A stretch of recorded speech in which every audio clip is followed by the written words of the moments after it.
నమస్తే, welcome to study guide. EAMCET first phase counselling seat allotment తర్వాత process ఏంటి? ఇంజనీరింగ్లో కొత్త బ్రాంచ్లకు ఉపాధి అవకాశాలు ఎలా ఉంటాయి? కేపీఆర్ఐటీ కొమ్మూరి ప్రతాప్ రెడ్డి కాలేజ్ ప్రత్యేకతలు ఏంటి? మనకు తెలియజేయడానికి మనతో ఉన్నారు ఎంసెట్ కౌన్సిలింగ్ అడ్వైజర్ దినేష్ కుమార్ గట్టు గారు, వ్యక్తిత్వ వికాస నిపుణులు గంపా నాగేశ్వరరావు గారు. వారిని అడిగి మరిన్ని వివరాలు తెలుసుకుందాం. నమస్తే అండి. సో ముందుగా దినేష్ గారు, EAMCET first phase counselling seat allotment ఇప్పటికే జరిగిపోయింది. సో దీని తర్వాత ప్రాసెస్ ఏంటి? సో ఫస్ట్ మన 2 days బ్యాక్ సీట్ అలాట్మెంట్ జరిగిపోయింది. స్టూడెంట్ ఈరోజు చేయాల్సింది ఏంటంటే, ఫస్ట్ నిన్న సండే కాబట్టి కాలేజ్ హాలిడే, దసరా హాలిడే ఉంది. ఈరోజు ఫస్ట్ క్యాంపస్ దగ్గరికి వెళ్ళి విజిట్ చేయండి. ఆ క్యాంపస్లో ఉన్న ఫెసిలిటీస్ ఎవ్రీథింగ్ అన్నీ బాగా ఉన్నాయి అనుకున్నప్పుడు మీరు ఆ కాలేజీలో ఎంత ఫీజు అయితే అలాట్మెంట్ ఆర్డర్ మీద రాసుందో ఆ ఫీజు మీరు ఆన్లైన్ ద్వారా పే చేయండి. ఫస్ట్ దానికంటే ముందు tsemset.nic.in వెబ్సైట్ లోపలికి వెళ్ళండి. మీ అలాట్మెంట్ ఆర్డర్ డౌన్లోడ్ చేసుకోండి. ఆ అలాట్మెంట్ ఆర్డర్ మీద ఎంత ఫీజు పే చేయమని రాస్తుంది. ఇక్కడ చాలామందికి ఉన్న డౌట్ ఏంటంటే, ఫీజు పే చేసే క్రమంలో మన debit credit card limit per day ట్రాన్సాక్షన్స్కి 50,000 కంటే ఎక్కువగా ఉండదు. అంతకంటే ఎక్కువ ఫీజు ఉన్న వాళ్ళు నెట్ బ్యాంకింగ్ ద్వారా మాత్రమే పే చేయాలి. ఎందుకు అంటే ఈ సంవత్సరం మనకి బ్యాంక్ చలాన్ ద్వారా కానీ, లేకపోతే పార్షియల్ పేమెంట్స్ అంటే ఆఫ్ అమౌంట్ పే చేయడం కానీ ఇలాంటి అవకాశాలు లేవు. మొత్తం అమౌంట్ ఒకేసారి పే చేయాలి. కాబట్టి మీ రిలేటివ్స్ కానీ, మీకు సంబంధించిన వ్యక్తుల దగ్గర కానీ నెట్ బ్యాంకింగ్ ఉంటే వాళ్ళ నెట్ బ్యాంకింగ్ దగ్గర నుంచి ఆ అమౌంట్ మీరు పే చేయండి. 28th ఈ నెల 28వ తారీఖు మనకి లాస్ట్ డేట్ ఉంది ఫీజు పే చేసుకోవడానికి. ఈరోజు మనకి కాలేజెస్ తెరిచే అవకాశం కూడా ఉంది కాబట్టి ఫస్ట్ కాలేజ్కి వెళ్ళండి. ఈరోజే మీరు ఫీజు పేమెంట్ కూడా కంప్లీట్ చేసుకోండి. దాని తర్వాత సెల్ఫ్ జాయినింగ్ రిపోర్ట్ యాక్సెప్ట్ అని కొట్టేసేయండి. అంటే మీ ఫస్ట్ ఫేజ్లో వచ్చిన సీట్ మీకే బ్లాక్ అయి ఉంటుంది. సెకండ్ ఫేజ్ కౌన్సిలింగ్కి ఒకవేళ మీరు వెళ్ళాలి అనుకుంటున్నారు, అక్కడ మీకు ఎలాంటి సీట్ రాలేదు, ఇక్కడ మనం ఫీజు పే చేసి వెళ్తున్నాం కాబట్టి మన సీట్ మనకే ఉంటుంది. సో ముందుగా మీరు చేయాల్సింది ఈరోజు క్యాంపస్ విజిట్ చేయండి. మీకు సంబంధించిన వ్యక్తుల నెట్ బ్యాంకింగ్ ఏమైనా ఉంటే ఆ నెట్ బ్యాంకింగ్ ద్వారా మాత్రమే ఫీజు పే చేయండి. అలాగే సార్ నాగేశ్వర గారు, 4 సంవత్సరాల ఇంజనీరింగ్లో విద్యార్థి నెంబర్ 1 కావాలంటే మీరు పిల్లలకి కానీ వారి తల్లిదండ్రులకు కానీ ఇచ్చే సలహాలు, సూచనలు ఏంటి? So my sincere recommendation to all the parents and students, boss ఏదైతే లేదో అది మనం ఇప్పుడే కనుగొనాలి. అంటే అర్థమైందంటే, మార్పుని మార్చకముందే మనం మారుతూ ఉండాలి. If you don't change with change will change to change, better change, otherwise change will exchange. ఏమేమి కోర్సులు రాబోతున్నాయి, ఇంకా 5 ఏళ్ళ తర్వాత, 6 ఏళ్ళ తర్వాత, 9 ఏళ్ళ తర్వాత ఏం డిమాండ్ ఉండబోతుంది, అది ఇప్పుడు తీసుకోవాలి. ఇప్పుడు డిమాండ్ ఉన్న తీసుకుంటే లాభం లేదండి. తర్వాత ఏం రాబోతుందో ముందు చూపుతో ఆలోచించాలి. మనకు తెలుగులో ఒక పాట ఉంది, ముందు చూపు లేని వాడు ఎందులకు కొరగాడు, మత్తు వదలరా నిత్తుల మత్తు వదలరా. ఇది కూడా అంతేనండి. ఇప్పుడు for example artificial intelligence extraordinary అండి. మనము అమెజాన్లో చూసినా, దాంట్లో మనము మన ఐఫోన్లో చూసిన సిరి అని, మనం మామూలుగా ఆండ్రాయిడ్ ఫోన్లో ఇవన్నీ చూడండి. ఇవన్నీ ఎక్కడి నుంచి వచ్చాయండి ఇవన్నీ? What is that? మరి ఇవన్నీ ఆర్టిఫిషియల్ ఇంటెలిజెన్స్. దీని గురించి ఆలోచించడం మొదలుపెట్టండి. మీ పిల్లలకి ఇంతవరకు ఏం తెలుసు అంటే వాళ్ళకి ఏం తెలుసు, వాళ్ళకి అదే తెలుసు. తల్లిదండ్రులకి ఏం తెలుసు అంటే మీకేం తెలుసు, మీకు అది తెలుసు. ఏం తెలియదో తెలుసుకుంటేనే జీవితంలో ముందుకెళ్ళొచ్చండి. అందుకని ఈ 4 ఏళ్ళలో మీ పిల్లలు ఓ 10 ఏళ్ళ తర్వాత ఎలా ఉండబోతుందో, 20 ఏళ్ళ తర్వాత ఎలా ఉండబోతుందో ఇప్పుడే ఊహించగలగాలి. వాళ్ళకే డిమాండ్ ఉంటుంది. మా ఇంటి పక్క అబ్బాయి అది తీసుకున్నాడు, అది తీసుకుంటాను. మా ఇంటి పక్క అమ్మాయి తీసుకున్నాడు, అది తీసుకుంటాను. నా ఫ్రెండ్స్ అది తీసుకున్నారు. అది కాదండి. You think something new. Me friends మీతో పాటు ఉంటారు, మీ వాళ్ళు మీతో పాటు ఉంటారు. కాబట్టి ఈ 4 ఏళ్లలో తల్లిదండ్రులకు ఇప్పుడు ఈ కౌన్సిలింగ్ మీకు 2వ ఛాన్స్ ఉంది. కాబట్టి ఏదైతే కాదలుచుకున్నారో దీని ఎగ్జాంపుల్ అండి simple artificial intelligence, beautiful, wonderful. నేను ఎంత అద్భుతంగా దాని గురించి ఎవరన్నా అడగని చెప్తా దాని గురించి ఎలా ఉండబోతుందో. ఫర్ ఎగ్జాంపుల్ మనము డాటా సైన్స్ ఉందనుకోండి, ఎంత అద్భుతంగా ఉంటుంది కోర్సు.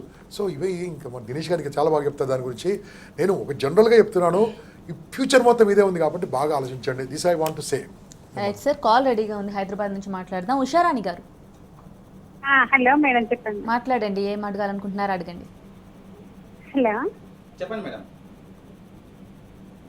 హలో చెప్పండి మేడం. ఉషారాణి గారు చెప్పండి, వింటున్నారు. నమస్తే సార్. నమస్తే మా అండి. పాపకి DVRIT-లో సీట్ అలాట్మెంట్ వచ్చింది సార్, IT సబ్జెక్ట్. ఓకే అండి. ఇది ఫీ రియంబర్స్మెంట్ కంప్లీట్ 10,000 ఎంసెట్-లో 10,000 లోపు వచ్చింది కాబట్టి ఫీ రియంబర్స్మెంట్ వచ్చింది సార్. మరి సీట్ ఎలా తీసుకోమంటారు? మళ్ళీ సెకండ్ కౌన్సిలింగ్కి వెళ్ళాలనుకుంటున్నాము. సో మీరు ఫీ 0 ఉంది కాబట్టి మీరు అగైన్ మళ్ళీ ఫీ పే చేయాల్సిన అవసరం ఏం లేదండి. సేమ్ అలాట్మెంట్ ఆర్డర్ కిందనే సెల్ఫ్ జాయినింగ్ రిపోర్ట్ అని ఉంటుంది. ఆ సెల్ఫ్ జాయినింగ్ రిపోర్ట్ మీద యాక్సెప్ట్ మై జాయినింగ్ అని కొట్టేసేయండి. ఆ కొట్టేసిన తర్వాత మీకు అడ్మిషన్ నెంబర్ అలాట్ చేస్తారు. అది ప్రింట్అవుట్ తీసుకొని దగ్గర పెట్టుకోండి. సెకండ్ ఫేజ్ ఆప్షన్స్ పెట్టుకునే సమయంలో ఎవరైతే ఫస్ట్ ఫేజ్లో సీట్ అలాట్ అయ్యి ఫీజు పే చేసి సెకండ్ ఫేజ్కి వెళ్ళే వాళ్ళు ఉన్నారో వాళ్ళు కేవలం ఫస్ట్ ఫేజ్లో వచ్చిన దానికంటే బెటర్ ఆప్షన్స్ మాత్రమే ఇచ్చుకోవాలి. అలా కాకుండా అవకాశం ఉంది కదా అని చెప్పేసి ఎక్కువ ఆప్షన్స్ కనుక ఇచ్చుకుంటే ఏదో కాలేజీలో సీట్ అలాట్ అవుతుంది, ఆటోమేటిక్గా ఫస్ట్ ఫేజ్లో వచ్చిన సీట్ క్యాన్సిల్ అవుతుంది. సో అగైన్ మళ్ళీ చెప్తున్నానండి, ఫస్ట్ ఫేజ్ కౌన్సిలింగ్లో సీట్ అలాట్ అయ్యి ఫీజ్ పే చేసి సెకండ్ ఫేజ్కి వెళ్ళే వాళ్ళు ఫస్ట్ ఫేజ్లో వచ్చిన దానికంటే బెటర్ ఆప్షన్స్ మాత్రమే ఇచ్చుకోవాలి. సీట్ రాని విద్యార్థులు సాధ్యమైనన్ని ఎక్కువ ఆప్షన్స్ ఇచ్చుకోవాలి. సో మీరు ఇప్పుడు ఏదైతే కాలేజ్లో సీట్ అలాట్ అయిందో సెకండ్ ఫేజ్లో ఆప్షన్స్ పెట్టుకునే క్రమంలో ప్రతి ఆప్షన్ని కంపేర్ చేసుకుంటూ చూడండి. ఫస్ట్ ఫేజ్లో నాకు ఏ కాలేజ్లో సీట్ వచ్చింది, ఇప్పుడు నేను ఏ ఆప్షన్ పెడుతున్నాను, ఈ ఆప్షన్ అంతకంటే బెటరా కాదా, అలా కంపేర్ చేసుకుంటూ ఆప్షన్స్ అన్ని పెట్టేసుకొని సేవ్ చేసేసేయండి. ఈ నెల 30-31 సెకండ్ ఫేజ్ కౌన్సిలింగ్ ఉంది. ఈ నెల నవంబర్ 2కి సీట్ అలాట్మెంట్ కూడా ఉంది. ఓకే దినేష్ గారు, అలాగే కాలేజ్ ఎంపిక విషయంలో పిల్లలు ఇప్పుడు కాలేజ్కున్న ర్యాంకింగ్స్ కానీ అలాగే అక్రిడేషన్ కానీ చూసుకొని వాళ్ళు సెలెక్ట్ చేసుకుంటున్నారు.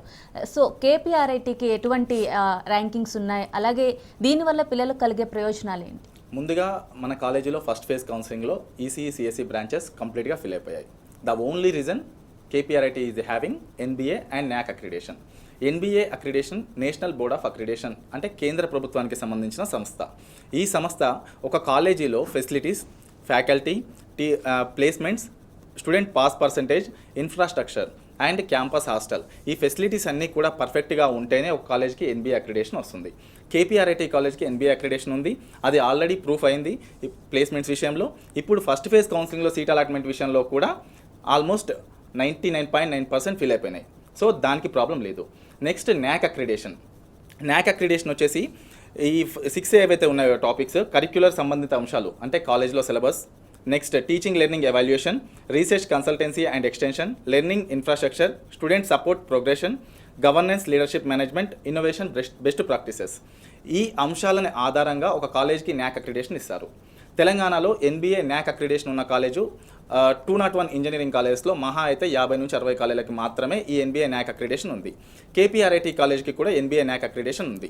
ఈ అక్రిడేషన్స్ ఉండటం వల్ల స్టూడెంట్ కాలేజీకి సంబంధించిన డెసిషన్ తీసుకునే సమయంలో ఎలాంటి ఇబ్బంది అవసరం లేదు. అంటే ఒక కాలేజ్కి ఎన్బిఏ న్యాక్ అక్రిడేషన్ ఉండటం వల్ల తనకి కావాల్సిన ఫెసిలిటీస్, తను ఎలాంటి కాలేజ్ అయితే ఎక్స్పెక్ట్ చేసుకుంటున్నాడో ఆ ఫెసిలిటీస్ అన్నీ ఆ కాలేజీలో ఉంటాయి కాబట్టి వాళ్ళు ఆప్షన్ పెట్టుకోవచ్చు. ఎవరైతే స్టూడెంట్స్కి ఫస్ట్ ఫేజ్ కౌన్సిలింగ్లో సీట్ రాలేదో సెకండ్ ఫేజ్ కౌన్సిలింగ్లో కాలేజ్ మళ్ళీ ఆప్ట్ చేసుకోవచ్చు. కాలేజ్ కోడ్ కేపీఆర్టీ, డిస్టిక్ వచ్చేసి మేడ్చల్ జిల్లాలో ఉంటుంది. ఇక్కడ ఇంకొక విషయం ఏంటంటే కొంతమంది స్టూడెంట్స్కి ఆప్షన్స్ పెట్టుకునే సమయంలో కాలేజ్ కోడ్ విషయంలో ప్రాబ్లం అవుతుంది. అంటే ఫస్ట్ బాక్స్లోనేమో ఇంజనీరింగ్ సంబంధించిన కోర్సెస్ ఉంటాయి, దానికి సంబంధించిన కింద విండోలోనేమో కొత్త కోర్సెస్ అంటే artificial data science, cyber security, IoT, ఈ కోర్సెస్ కింద ఉంటాయి. ఈ కోర్సెస్ కింద ఉండటం వల్ల వాళ్ళు ఆప్షన్స్ పెట్టుకునే సమయంలో కన్ఫ్యూజ్ అవుతున్నారు. ఇంజనీరింగ్ కోర్సెస్ అనుకోండి, జేఎన్టీహెచ్ కూకట్పల్లి కిందనే కేపీఆర్టీ ఉంటుంది ఆప్షన్స్లో. అండ్ నార్మల్ కోర్సెస్ అనుకోండి, థర్డ్ విండోలో కేపీఆర్టీ అని కొట్టేస్తే డేటా సైన్స్ అండ్ ఏఐఎంఎల్ ఈ 2 ఆప్షన్స్ ఉంటాయి. ఈ 2 ఆప్షన్స్ కూడా పెట్టుకోవచ్చు. ఇప్పుడు కేపీఆర్ఐటీలో సిఎస్సి, ఈసీ ఈ 2 బ్రాంచెస్ ఎన్బిఏ అక్రిడేషన్ ఉన్న బ్రాంచెస్. సో ఇప్పుడు కొత్తగా వచ్చిన బ్రాంచెస్ కూడా ఆర్టిఫిషియల్ అండ్ డేటా సైన్స్, ఈ 2 కూడా కంప్యూటర్ సైన్స్ రిలేటెడ్ సబ్జెక్ట్సే కాబట్టి ఆల్రెడీ మనకు కంప్యూటర్ సైన్స్ ఇంజనీరింగ్ అనేది ఎన్బిఏ అక్రిడేషన్ ఉంది కాబట్టి వాళ్ళు ఈ సబ్జెక్ట్స్ కూడా ఆప్ట్ చేసుకోవచ్చు. సో కాలేజ్ విషయంలో అక్రిడేషన్స్ చూసుకోండి. Next rankings. మన కేపీఆర్ఐటీ కాలేజ్కి వచ్చేసి times of India, the week, ఈ 2 కూడా ఇండియాలో reputed magazines and news paper, ఈ 2 కూడా తెలంగాణలో 17th and 12th best engineering college అని మనకి ర్యాంకింగ్స్ ఇచ్చారు బేస్డ్ ఆన్ అవర్ పర్ఫార్మెన్స్ అనమాట. సో ఆల్రెడీ ఎవరైతే స్టూడెంట్ సీట్ అలాట్ అయిందో దెర్ ఇస్ నో ప్రాబ్లం, వాళ్ళు హ్యాపీగా చదువుకోవచ్చు. కొత్తగా ఎవరైతే స్టూడెంట్ సీట్ అలాట్ కాలేదో మన కాలేజీలో సీట్ కావాలనుకుంటున్నారో ఈ నెల 30-31 కేపీఆర్టీ ఎంసెట్ కోడ్, అగైన్ మళ్ళీ ఆప్షన్స్ పెట్టుకోండి. మన కాలేజీలో వచ్చేసి CSC, ECE, CSM, CSD, civil, ECE ఈ బ్రాంచెస్ అవైలబుల్ ఉన్నాయి. ఈ బ్రాంచెస్లో ఏ బ్రాంచ్ ఆప్ట్ చేసుకున్నా కూడా ఒక కాలేజ్కి ఎన్బిఏ న్యాక్ అక్రిడేషన్ ఉంది కాబట్టి ప్లేస్మెంట్స్ విషయంలో మీరు భయపడాల్సిన అవసరం లేదు. రైట్ దినేష్ గారు, కాల్ రెడీగా ఉంది, మెదక్ నుంచి మాట్లాడదాం. మూర్తి గారు నమస్తే అండి, మాట్లాడండి. మేము జేఎన్టీ స్కూల్స్ ఆఫ్ ప్లానింగ్ లో మాకు సీట్ అలాట్ అయిందండి, కానీ ఇప్పుడు మాకు అది ఇష్టం లేదు. మేము ఫీజు కట్టకుండా సెకండ్ ఫేజ్ కౌన్సిలింగ్ లోకి వెళ్ళొచ్చా సార్? ఎస్ సార్, ఎవరైతే స్టూడెంట్కి సీట్ అలాట్ అయిందో ఫస్ట్ ఫేజ్ కౌన్సిలింగ్లో వాళ్ళకి ఆ కాలేజ్ పర్లేదు బాగానే ఉంది అనుకుంటే ఫీజు కట్టి సెకండ్ ఫేజ్కి వెళ్ళండి. ఆ కాలేజ్ అసలుకి నచ్చలేదు, ఫీజు కట్టకుండా కూడా సెకండ్ ఫేజ్ కౌన్సిలింగ్కి వెళ్ళొచ్చు. అయితే ఫీజు కట్టకుండా సెకండ్ ఫేజ్ కౌన్సిలింగ్కి వెళ్ళే క్రమంలో సాధ్యమైనన్ని ఎక్కువ ఆప్షన్స్ ఇవ్వాలి సార్.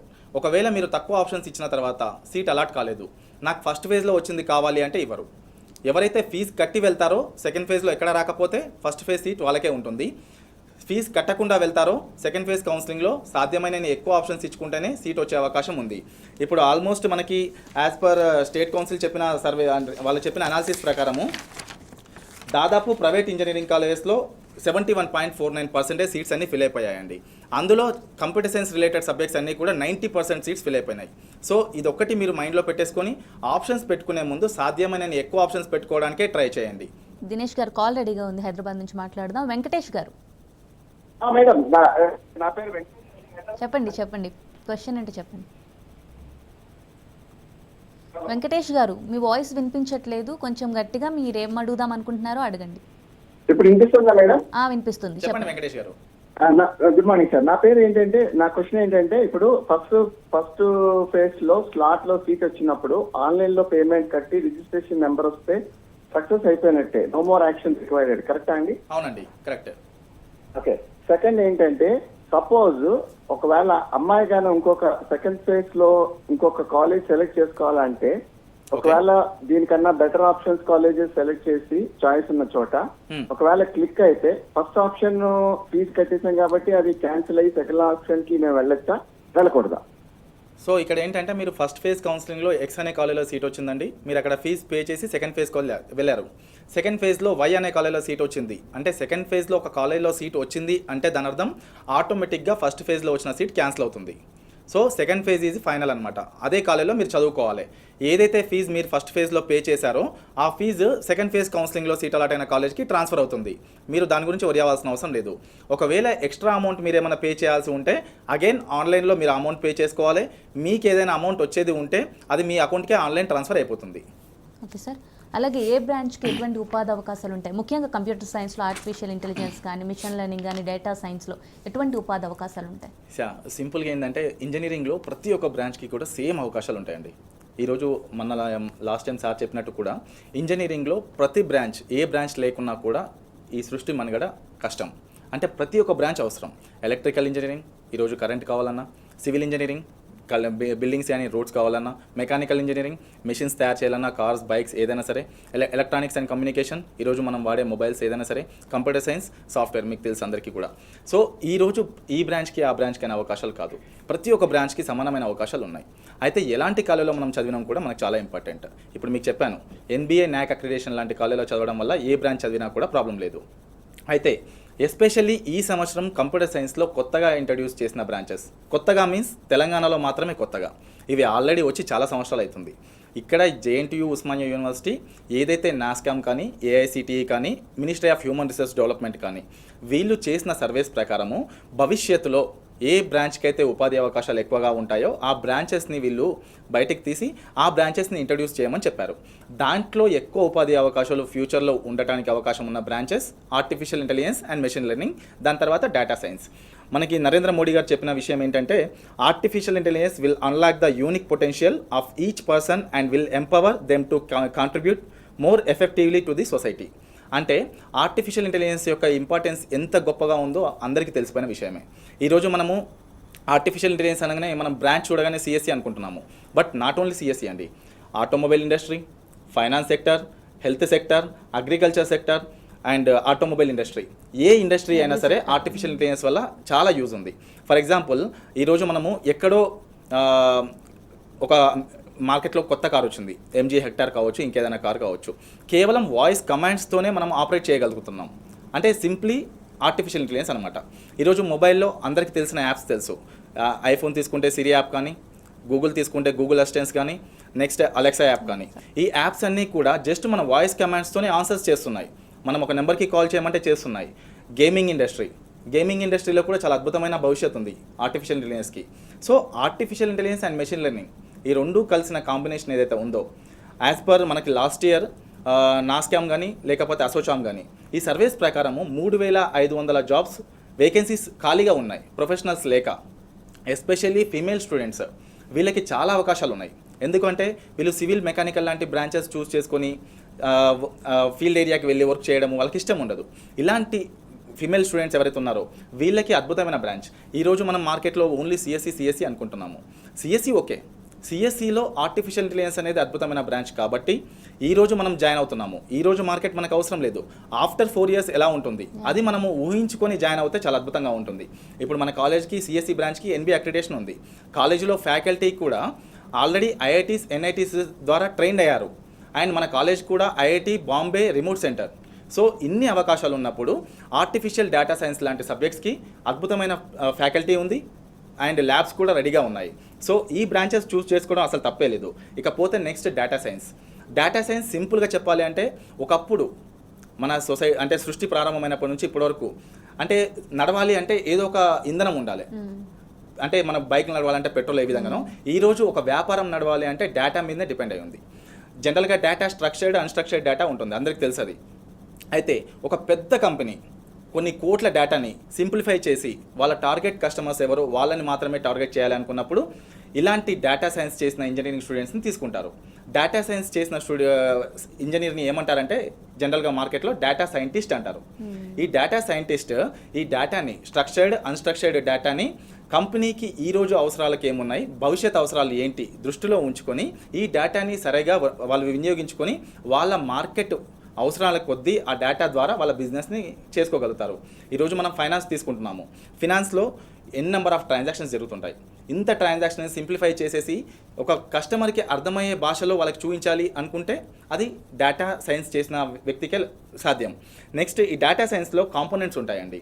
3 కాంపోనెంట్స్ ఏంటంటే machine learning, big data, business intelligence. ఈ 3 కాంపోనెంట్స్ ద్వారా ఈ డేటా సైన్స్కి అద్భుతమైన అవకాశాలు ఉన్నాయి. డేటా సైన్స్ చూస్ చేసుకోవడం మీకు నిజంగా చెప్పాలి అంటే ఆఫ్టర్ 4 years ఎలాంటి కంపెనీ అయినా సరే మీకు జాబ్స్ వచ్చే అవకాశం చాలా అద్భుతంగా ఉందండి. ఇప్పుడు మనము ఆర్టిఫిషియల్ ఇంటెలిజెన్స్ తీసుకుంటే మైక్రోసాఫ్ట్, గూగుల్, నెక్స్ట్ మనకి హైదరాబాద్లో రీసెంట్గా ఎస్టాబ్లిష్ చేశారు. అండ్ ఈ ఇయర్ని కూడా ఆర్టిఫిషియల్ ఇంటెలిజెన్స్ ఇయర్గానే పెట్టారు సెంట్రల్ గవర్నమెంట్ కూడా. So artificial intelligence, data science ఈ 2 కూడా అద్భుతమైన బ్రాంచెస్. ఎవరికైతే స్టూడెంట్స్కి మ్యాథమెటిక్స్ మీద అద్భుతమైన గ్రిప్ ఉంటుందో వాళ్ళు చాలా ఈజీగా పాస్ అయిపోవచ్చు అండి, చాలా అద్భుతమైన జాబ్స్ కొట్టేయచ్చు. So artificial data science choose చేసుకోవడం అసలుకి ఇబ్బందే లేదు. Compare to other branches 4 years తర్వాత ఉపాధి అవకాశాలు అద్భుతంగా ఉంటాయనడంలో అతిశయోక్తి లేదు. ఓకే సార్, వరంగల్ నుంచి కాల్ రెడీగా ఉంది, మాట్లాడదాం. భార్గవ్ గారు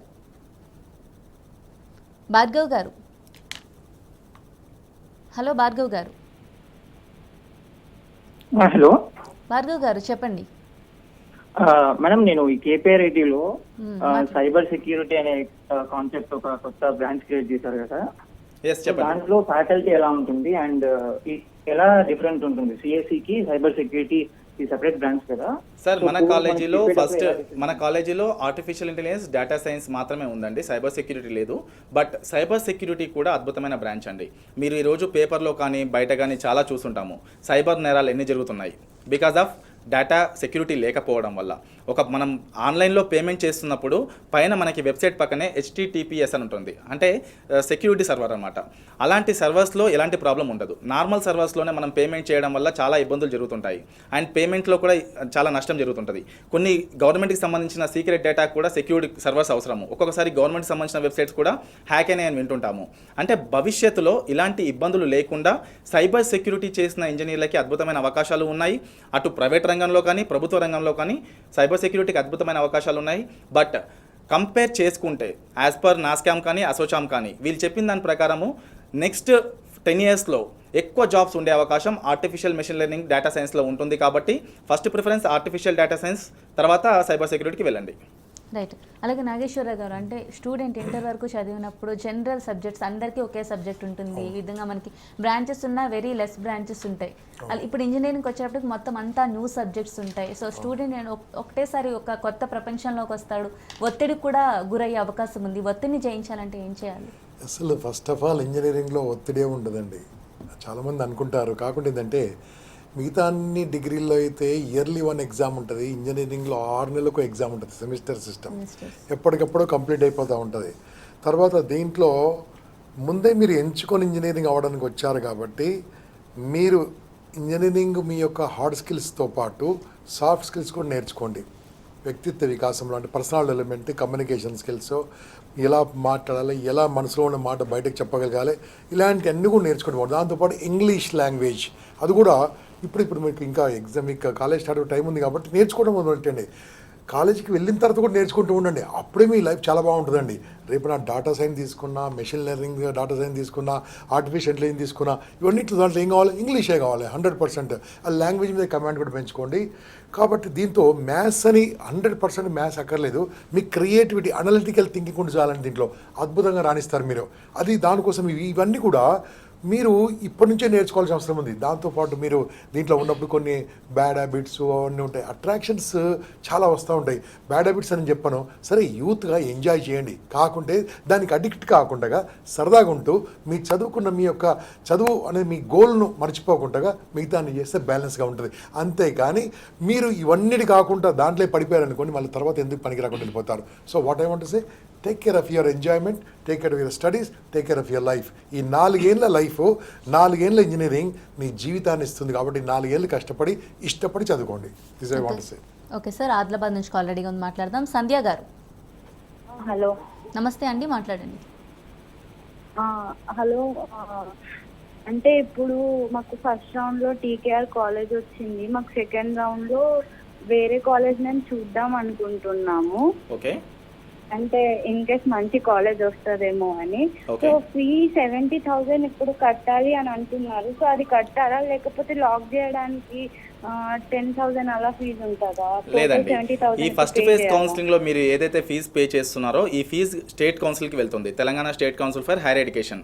అంటే మనం పే చేసిన ఫీజు స్టేట్ కౌన్సిల్కి వెళ్తుంది, స్టేట్ కౌన్సిల్ వాళ్ళు కాలేజ్కి ట్రాన్స్ఫర్ చేస్తారు. సో ఈ క్రమంలో మనము పార్షియల్ పేమెంట్ చేయడానికి అవకాశం లేదు. టోటల్ ఫీజు ఎంత ఉందో అంత ఫీజు పే చేయాలి. సో మీరు 70,000 అంటున్నారు కాబట్టి 70,000 ఫీజుని మీరు ఒకేసారి డెబిట్ క్రెడిట్ కార్డు ద్వారా పే చేయడానికి అవకాశం లేదు. నెట్ బ్యాంకింగ్ ద్వారా మాత్రమే పే చేయండి. ఈ 70,000 పే చేసి సెల్ఫ్ జాయినింగ్ రిపోర్ట్ మీద యాక్సెప్ట్ కొట్టండి. సెకండ్ ఫేజ్ కౌన్సిలింగ్లో మీరు అగైన్ మళ్ళీ ఆప్షన్స్ పెట్టుకోండి. ఆప్షన్స్ పెట్టుకునే సమయంలో కంపేర్ చేసుకోండి. ఫస్ట్ ఫేజ్లో మనం బ్లాక్ చేసుకొని వెళ్తున్నాం కాబట్టి మనం పెట్టిన ప్రతి ఆప్షన్ కూడా ఫస్ట్ ఫేజ్లో ఉన్న కాలేజ్ కంటే బెటర్గానే ఉండాలి. అలా కాకుండా మనకు అవకాశం ఉంది కదా అని చెప్పేసి ఎక్కువ ఆప్షన్స్ పెట్టుకుంటే ఏదో కాలేజ్లో సీట్ అలాట్ అవుతే ఆటోమేటిక్గా ఫస్ట్ ఫేజ్లో వచ్చిన సీట్ క్యాన్సిల్ అవుతుంది. ఇదొక్కటి మీరు దృష్టిలో ఉంచుకొని సెకండ్ ఫేజ్లో ఆప్షన్స్ పెట్టుకోండి. ఓకే దినేష్ గారు, అలాగే వెబ్ ఆప్షన్స్ పెట్టుకున్నప్పుడు కాలేజ్కి వాళ్ళు ఇంపార్టెన్స్ ఇవ్వాలా, లేదంటే వాళ్ళు ఎంచుకునే బ్రాంచ్కి ఇంపార్టెన్స్ ఇవ్వాలా, ఎటువంటి జాగ్రత్తలు తీసుకోవాలి ఎంపిక విషయంలో? సో ఫస్ట్ కాలేజ్కి ఇంపార్టెన్స్ ఇవ్వాలా, బ్రాంచ్కి ఇంపార్టెన్స్ ఇవ్వాలా? 60% కాలేజ్కి ఇవ్వండి, 40% బ్రాంచ్కి ఇవ్వండి. ఇప్పుడు నాకు ఎంతో అద్భుతమైన క్యాంపస్లో వస్తుంది, ఓకే, అలా అని చెప్పేసి నాకు ఇష్టం లేని మెకానికల్, ఎలక్ట్రికల్ లాంటి బ్రాంచ్ నేను చేయలేను. సో ఒకవేళ కాలేజ్ కనుక మంచిది అవుతే అప్పుడు మనం ఆలోచిస్తాము, ఐఐటీస్ ఎన్ఐటీస్లో నాకు వచ్చే అవకాశం ఉంది మెకానికల్, నేను వెళ్తాను. ఎందుకంటే క్యాంపస్ చాలా అద్భుతం అండ్ నేషనల్ లెవెల్ ఇన్స్టిట్యూట్ కాబట్టి. సో ఒక క్యాంపస్ మంచిది అని ఎలా చెప్పగలుగుతున్నాము? ఫస్ట్ కేపీఆర్ఐటీ కాలేజ్ గురించి చెప్పుకుందాము.